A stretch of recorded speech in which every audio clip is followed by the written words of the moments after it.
마음없는 은혜와 사랑이 가득 차기를 바라겠습니다. 봄을 지내면서 정원에 꽃이 바뀌고 있습니다. 매화꽃하고 라일락은 이미 졌고 조팝나무의 꽃도 이제 사그라들고 있습니다. 그런데 이제는 국수나무하고 말채나무가 활짝 꽃을 폈고 윗정원에 자엽 안개나무의 꽃들도 작지만 아름답게 펴 있습니다. 그리고 여러분들 이 옆에 보시면 알겠지만 자스민입니다. 밑에 있었던 꽃이었는데 가지고 올라왔는데 혹시 향기가 나시나요? 저한테는 아주 이렇게 향기가 많이 올라오고 있습니다. 그리고 이제 작약하고 장미도 이제 피어나고 있습니다. 예배 끝난 후에 정원을 돌아보시는 것도 좋을 것 같습니다. 교회 뒤편에는 쌈채소도 있고 앞마당에는 고수하고 허브도 심겨져 있습니다.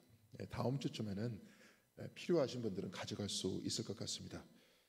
제가 어제 안산 쪽으로 차를 몰고 가는데 아카시아 향기가 진하게 들어오는 것을 느꼈습니다. 산에는 지금 아카시아 꽃이 만발해 있습니다. 우리 주변에 무수한 꽃들이 피고 지고 있고 또 앞으로도 새로운 꽃들이 피어날 겁니다. 이런 다양한 꽃들이 여기저기 모여서 있는 것을 보면서 왜 이렇게 일률적이지 않고 제 멋대로인가 이렇게 말씀하시는 분들은 제가 여태까지 한 번도 보지 못했습니다. 자연은 일률적이지 않습니다. 다양하고 무질서한데 바로 그곳에서 아름다움을 만들어내고 있는 겁니다. 마찬가지로 기암괴석으로 둘러싸인 저 북한산을 보면서 왜 저렇게 지 맘대로 생겼느냐, 짜증난다, 뭐 이렇게 말씀하시는 분들 보셨습니까? 특별히 우리 조상들은 이런 불규칙적인 아름다움을 도자기나 집에 잘 표현했는데요. 일본의 미학자인 야나기 무네요 씨는 특별히 강경의 막사발이라고 하죠. 아시는 분이 있을 겁니다. 이 강경의 막사발을 보면서 일본의 도자기는 다도를 위해서 만들어진 인위적인 도자기이지만 우리나라 조선이라고 했는데요. 우리나라의 도자기는 다도가 아닌 자연의 불규칙성을 그대로 담아냈기 때문에 자연스럽다 이렇게 말했습니다. 그래서 일본의 도자기를 보면 곧 실증이 나지만 우리나라의 도자기를 보면 실증이 나지 않고 보는 사람의 마음도 자유롭게 만든다 이렇게 말하고 있습니다. 그러니까 불규칙적인 야생화와 산의 바위를 보면 실증이 나지 않고 매번 보아도 우리는 계속 좋죠. 그리고 이들을 보면서 우리는 편안하다, 아름답다 이렇게 느끼는 것은 바로 그곳에서 자연이 주는 아름다움을 우리에게 주고 있기 때문에 그렇습니다. 폴란드의 신비가인 안젤리 실리수스는 장미를 보면서 시를 썼는데요. 이렇습니다. 장미는 외가 없다. 장미는 단지 피어야 하기 때문에 피는 것이다. 이렇게 말했습니다. 장미뿐만이 아니라 모든 생명체도 외가 없습니다. 왜 생겨났는지 모릅니다. 그냥 거기 피어나니까 피어나는 겁니다. 우리 몸이야 생물학적 결합에 의해서 태어났다. 우리는 이렇게 말할 수 있겠지만 내가 왜 여기에 의식을 가지고 살아있는지 이것도 이유가 없습니다. 그냥 왜라는 것이 없이 여기 지금 그냥 있는 겁니다. 마찬가지로 왜 장미가 저런 모양으로 피고 있든지 장미뿐만이 아니라 매발톱꽃이라든지 산딸나무의 꽃이 왜 저런 모양인지 아무 이유가 없습니다. 이들은 왜라는 이유 없이 그 모양으로 피어나고 있는 겁니다. 안젤리 실리시우스로 말미암아 왜라는 이유 없이 장미가 피어났다. 이런 우리가 통찰을 얻었듯이 하나님도 왜라는 이유 없이 창조하시고 왜라는 이유 없이 저와 여러분과 저 꽃들과 이 생명체를 품고 사랑하고 있습니다. 사랑에는 아무 조건이 없는 것, 바로 이것이 하나님의 사랑입니다. 바로 이것이 왜라는 것이 없이 사랑하시는 겁니다. 그렇다면 하나님께서는 이유와 조건에 매이지 않는 분이시고 매이지 않는 분이시니까 자유로우신 분이십니다. 하나님께서는 지금도 왜라고 하지 않고 아무 조건 없이 저와 여러분에게 생명을 주고 계십니다. 왜라고 하지 않고 교회 정원과 꽃과 나무와 산과들의 모든 생명체에 생명을 주시고 왜라고 하지 않고 저 북한산과 한라산과 백두산과 히말라야와 알프스의 기암괴석에 이르기까지 그 불규칙하고 아름다움을 만들어내고 계신 겁니다. 왜라는 이유 없이 주시는 이 사랑의 생명을 품고 내일 아궁이에 들어갈 들풀도 솔로몬의 영광보다 더 아름답게 피어난다고 주님께서는 말씀하셨습니다. 주님께서는 저들의 왜라는 이유 없이 피어난 백합화가 솔로몬의 인위적인 옷보다 더 아름답다고 하셨습니다.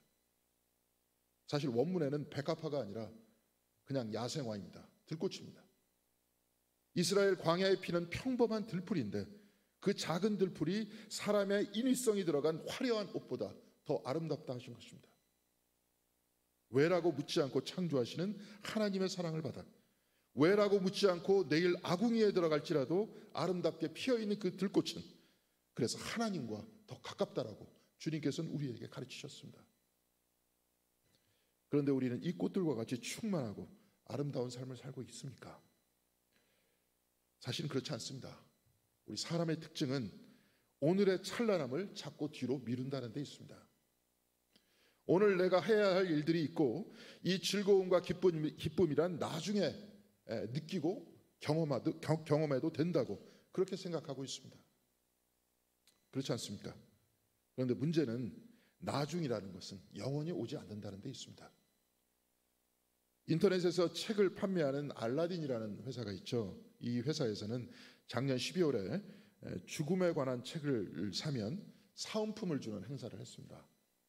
이 사은품은 메멘토모리라고 죽음을 기억하라는 것으로 유명인들의 마지막 유언을 담은 24장의 관 모양의 케이스, 그 안에 24명의 사람들의 유언이 담겨져 있습니다. 사실 별로 받고 싶지 않은 것이라고 할 수 있겠지만 이 중에 몇몇 눈에 띄는 유언들이 있는데요. 여자의 일생을 쓴 모파상은 나는 모든 것을 갖고 싶었지만 아무것도 갖지 못했다 이렇게 썼습니다. 마찬가지로 마틴 루터는 우리 모두는 거지입니다. 이것은 진실입니다. 이런 말을 남기고 세상을 떠났습니다. 일평생 돈을 벌기 위해서 애쓰지만 결국은 단 1원도 가지고 가지 못한다는 그런 말이죠. 그리고 우리 생명도 하나님의 손에 있고 우리가 그토록 사랑하여서 이리 꾸미고 저리 꾸민 육체도 결국은 두고 가야 한다는 말입니다. 그런데 이렇게 무겁게 유언을 남긴 모파상과 마틴 루터도 있지만 아일랜드의 극작가 버나드 쇼는 대단히 재미있는 유언을 남기고 세상을 떠났습니다. 그의 마지막 말은 내가 이럴 줄 알았다 이 말이었습니다. 웃자고 하는 얘기였는데 별로 안 재미있는 이 말이 하도 유명해서 그의 묘비에도 쓰여져 있습니다. 내가 이럴 줄 알았지. 위트 있는 말이지만 상당히 깊이가 있습니다. 다 알면서도 그렇게 살지 않았다는 말 아닙니까? 이론도 가지고 가지 못하는데 그리고 이것을 우리가 다 알고 있는데 나누는 데 인색하고 오직 갖고 이기려고만 하면서 그렇게 살아왔다는 것 아닙니까? 그리고 많이 이기고 성공한 사람들이 기고만장하지만 결국은 그 끝은 내 이럴 줄 알았다 그러면서 끝난다는 거죠. 우리가 한번 같이 책을 읽었던 아브라함 여호수아 헷셀은 마지막 숨을 몰아쉬면서 이렇게 말했습니다.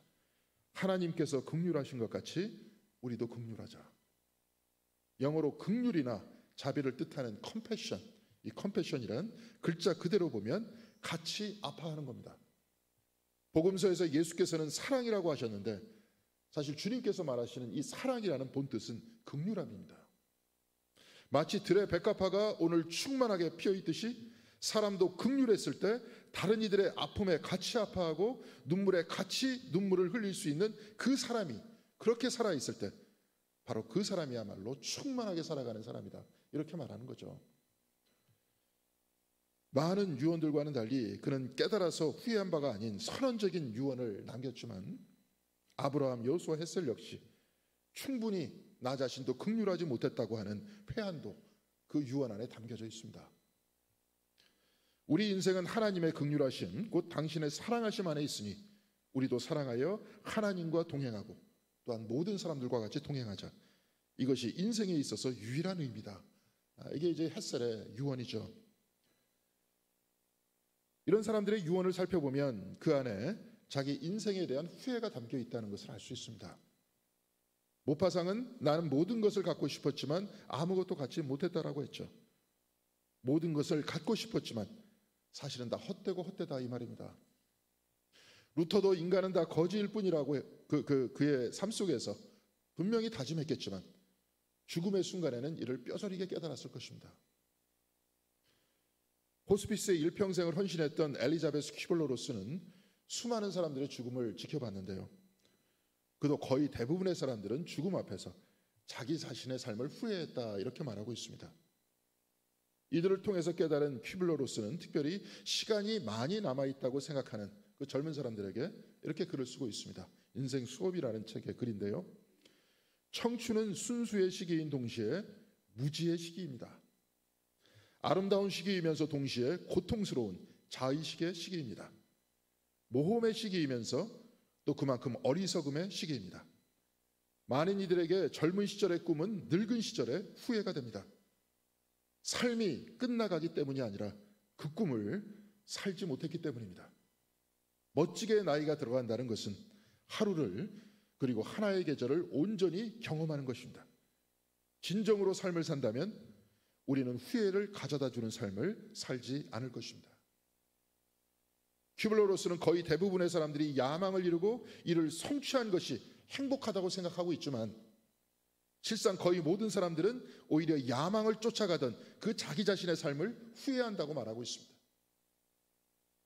그래서 퀴블러로스는 지금 자신이 원하는 진정한 삶을 살라고 했는데요. 바로 이것을 가슴 뛰는 삶이라고 했습니다. 퀴블러로스는 이 책에서 우리에게 묻고 있습니다. 당신은 삶을 위해서 얼마나 시간을 할애하고 있는가? 하루에 몇 시간씩 일하고 얼마를 벌고 어떤 야망을 이루고 있는가를 묻는 것이 아니다. 이렇게 말하고 있습니다. 그래서 멋지게 살아가는 것이 미래의 것이 아니라 지금 내 삶을 온전히 살아나는 바로 여기에 있다라고 말하고 있습니다. 퀴블러로스는 그가 말한 가슴 뛰는 삶이야말로 지금 우리가 살아내는 행복을 가리키고 있다고 하고 있습니다. 그렇다면 여러분들을 가슴 뛰게 하는 삶이라는 건 도대체 무엇입니까? 사람마다 다를 수 있겠지만 우리 모두는 사실 많은 부분이 일치하고 있습니다. 우리는 같이 영화를 보다 거의 같은 장면에 감동하거나 또한 거의 같은 장면에 눈물을 흘립니다. 우리는 나뉘어져서 다투는 것보다 소통하고 화해하는 것을 좋아합니다. 우리는 불쌍한 사람을 보면 우리의 마음이 움직이고 마치 맹자가 말했듯이 우물가에 아기가 빠지려고 하면 누구나 가서 건져주려고 하는 측은지심이 있습니다. 사랑하는 성도 여러분, 교회나 일상에서 누군가와 껄끄러운 관계가 계속되는 것을 여러분들은 원하십니까? 그 사람 생각만 해도 짜증이 나고 얼굴을 보고 마주치지 않으려고 하고 이렇게 피하는 삶이 행복하십니까? 우리는 사실 사랑하길 원합니다. 그렇지 않습니까? 화해하기 원합니다. 일치하기 원합니다. 제가 볼 때는 퀴블러로스가 말하는 내가 하고 싶은 일, 가슴 뛰는 삶이란 결국 서로 소통하고 화해하고 연결되는 삶입니다. 하나 되는 삶입니다. 하나됨, 화해함, 소통함, 일치하는 것, 이 모두가 사랑의 다른 이름이 아니겠습니까? 사랑하는 성도 여러분, 저와 여러분은 모두 하나님의 형상입니다. 가장 깊은 우리의 마음 안에 사랑의 본체이신 하나님의 형상이 숨어 있습니다. 그래서 우리 모두를 사랑하시어 자유하신 하나님의 형상대로 우리는 살고 싶어 합니다. 우리나라는 남과 북으로 나뉘어져 있지만 남이나 북이나 같은 꽃이 피고 새들은 자유롭게 그 경계를 넘어다니고 있습니다. 경상도와 전라도도 오늘 우리가 말씀을 읽었었던 이방인이나 유대인이나 할례자나 무할례자나 교회 안과 교회 밖에도 똑같은 공기와 똑같은 꽃이 피어나고 새들은 자유롭게 그 경계를 넘어서고 있습니다. 우리는 서로 적대하여 선을 그어놓고 자유하지 못하지만 하나님께서는 모두에게 생명을 주시며 사랑하십니다. 하나님은 자유하신 겁니다. 그래서 하나님은 자유이시고 하나님은 사랑이십니다. 퀴블러로스는 많은 이들의 유언을 통해서 나중이 아닌 지금 사랑의 삶을 살라고 우리에게 전해주고 있습니다. 지금 가슴 뛰는 삶을 살라는 겁니다. 오늘 우리가 읽은 요한복음의 본문은 사실 예수님의 유언입니다. 그런데 이 유언이 우리가 알고 있는 명사들이나 평범한 사람들의 유언과 다른 점이 있습니다. 바로 그것은 주님께서는 후회가 없다는 겁니다. 오늘 우리가 읽은 요한복음 13장 33절에는 이렇게 되어 있습니다. 작은 자들아, 내가 아직 잠시 너희와 함께 있겠노라. 너희가 나를 찾을 것이나 일찍이 내가 유대인들에게 너희는 내가 가는 곳에 올 수 없다고 말한 것과 같이 지금 너희에게도 이르노라. 작은 자들아 곧 아이들아, 이렇게 제자들을 부르시면서 너희가 곧 나를 찾을 것이나 내가 가는 곳에 올 수 없다고 하셨습니다. 곧 이제 세상을 떠나신다는 것이죠. 그러면서 34절에 주님께서는 이렇게 말씀하십니다. 새 계명을 너희에게 주노니 서로 사랑하라. 내가 너희를 사랑한 것 같이 너희도 서로 사랑하라. 주님의 유언에는 후회가 없다고 했는데요, 주님께서는 내가 너희를 사랑하지 못했으니 이제 후회가 된다. 너희는 제발 그러니까 나를 닮지 말고 사랑하면서 살아라. 이렇게 말씀했다면 이건 사람의 유언일 겁니다. 그러나 주님께서는 내가 너희를 사랑한 것 같이 사랑하라고 그렇게 말씀하셨습니다. 영어 성경에는 이렇게 되어 있습니다.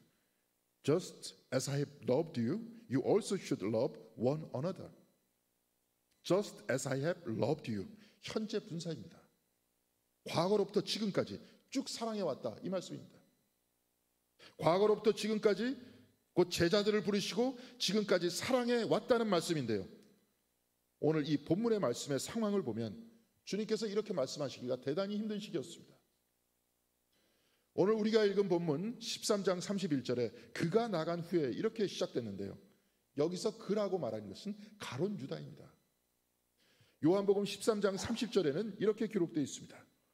유다가 그 조각을 받고 곧 나가니 밤이러라. 조각을 받고 빛 대신 주님께 돌아서서 밤 되는 그 세상을 향해서 나갔다는 겁니다. 배반했다는 겁니다. 그리고 또한 앞으로도 베드로는 주님을 3번 모른다고 부인할 것이고 제자들은 다 뿔뿔이 흩어져 버릴 것이었습니다. 유다가 배반했으니 지금 내 마음이 편치 않다. 베드로도 나를 부인할 것이니 지금 차마 너희들에게 사랑한다고 말할 수 없다. 너희들도 다 나를 떠날 것이니 내가 지금 어떻게 너희들에게 사랑한다고 말할 수 있겠느냐. 그러나 부활한 이후에 그때 돼서는 내가 유다도 사랑하고 베드로도 사랑하고 너희도 사랑하겠다. 주님께서 이렇게 말씀하셨습니까? 아닙니다. 이런 상황에도 불구하고 주님께서는 내가 너희를 사랑한 것 같이 너희도 서로 사랑하라고 하셨습니다. 상황이 어떨지라도 지금 사랑한다고 하셨고 과거로부터 지금까지 이 사랑을 놓지 않는다고 했습니다. 요한복음 13장 1절에는 예수께서 자기 사람들을 사랑하시되 끝까지 사랑하시니라 이렇게 나와 있습니다. 너희들이 무지했어도 너희들이 배신했어도 나는 너희들을 사랑했다. 그리고 나는 너희들을 끝까지 사랑할 것이다. 모든 어려운 상황과 나쁜 일들이 끝나면 나중에 하겠다. 지금 당장 급한 일 끝나면 나중에 사랑하겠다. 이렇게 말씀하시지 않았습니다. 그리고 제자들에게 또한 제자된 저와 여러분에게 내가 너를 사랑한 것 같이 지금 너도 지금 사랑하라. 이렇게 말씀하고 계십니다. 사랑을 뒤로 미루지 말고 조건을 따지지 말고 있는 자리 내가 숨쉬는 바로 이 자리에서 그 어떤 상황에도 사랑하는 것, 바로 이것이 우리의 일이고 바로 이것이 가슴 뛰는 삶을 살아나가는 그런 모습이라는 겁니다. 1000명의 죽음을 지켜본 일본 호스피스의 전문 의사인 오쇼 슈이치는 죽을 때 후회하는 25가지라는 책을 썼는데요, 이 중 첫 번째 후회가 사랑하는 사람에게 고맙다는 말을 했더라면 이 말입니다. 말기암 환자였던 Y 선생은 대학에서 학생을 가르치다 정년 퇴임하고 교토 시내에서 혼자 지내던 그 사람이었는데 결혼도 하지 않고 학문에만 전념했던 외골수 인생이었다고 합니다. 그런데 그는 병원에서 아주 유명한 사람이었습니다. 치료받기를 거부하고 회진도는 의사에게 반말로 소리치면서 내가 왜 이런 치료를 받아야 하는가라고 따지는 사람이었습니다. 그래서 과거 자신이 가르쳤던 대학병원에서도 두 손 두 발 다 들고 오쇼 스위치의 호스피스 병원까지 오게 됐다고 말하고 있습니다. 그런데 이렇게 소리를 지르면서 이야기를 하다 보니까 대화가 오가게 됐죠. 오쇼 스위치는 Y 교수와 대화하다가 그에게 유일한 가족인 형이 있다는 사실을 알게 됐습니다. 그 형은 일본의 북쪽 아키다현에서 살고 있다는 그 소식을 들었습니다. Y 교수는 자신이 이렇게 누워있는 것을 형에게 절대로 연락하지 말라고 했지만 의료진들끼리 서로 상의한 결과 연락하는 것이 좋다고 해서 형에게 연락했습니다. 이들은 몇십 년 동안 형과 서로 연락을 끊고 지내다가 이제 서로 할아버지가 돼서 만난 것입니다. 이들이 서로 연락을 끊은 이유에 대해서는 그 책에서 설명하고 있지 않지만 형이 그에게로 오자 왜 불렀냐고 불호령을 내릴 것 같은 Y 교수는 이상하게도 형을 반기면서 서로 이야기를 하기 시작했습니다. 그리고 형은 동생에게 의사 선생님 말씀 잘 들으라는 말을 남기고 다시 집으로 돌아갔는데요. 몇 달이 지나서 Y 교수의 상태가 점점 더 쇠약해지자 형에게 연락을 취했습니다. 전화를 받자마자 아키다에서 교토까지 날아온 형은 혈압이 떨어지고 소변도 나오지 않고 호흡 부정까지 진행되는 동생 옆에 앉았습니다. 그리고 그 두 사람은 그날 밤 밤을 새워서 서로 이야기를 했다고 했습니다. 그리고 아침 회진 때 형은 의사에게 이렇게 말했습니다. 선생님, 동생이 고맙다고 했어요. 이 천하의 악동이 나에게 고맙다고요? 네, 고맙다더군요. 동생과 오랫동안 옛날 이야기를 했어요. 마지막에 고맙다는 인사까지 듣고 선생님, 저는 정말 기쁩니다. 이 책의 끝에 오쇼 스위치는 이렇게 마무리하고 있습니다. 몇 시간 후 Y 선생은 눈을 감았다. 까칠하고 괴팍했지만 따뜻한 마음을 가졌던 선생은 어쩌면 마음을 솔직하게 표현하는 법을 잘 몰랐는지 모른다. 그런 그가 마지막 순간 형의 사랑에 고마운 마음을 전했다. 숨을 거둔 그의 얼굴은 마지막 숙제를 다 마친 아이처럼 평온하고 만족해 보였다. 고마워. 후회 없는 마지막을 위해 꼭 필요한 말이 아닐까.